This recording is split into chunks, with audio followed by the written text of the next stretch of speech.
Instagram Remix is a feature that allows users to create collaborative videos by combining their own content with someone else's content in a split-screen format.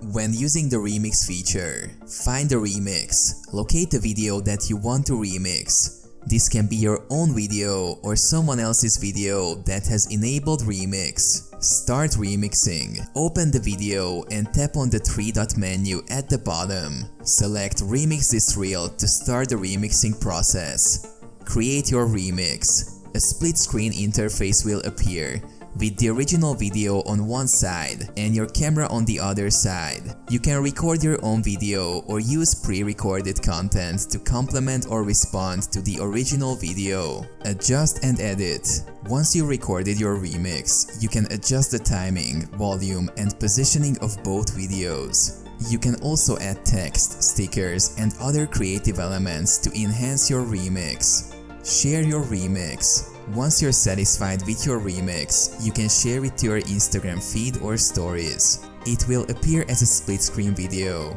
with the original video on one side and your remix on the other side.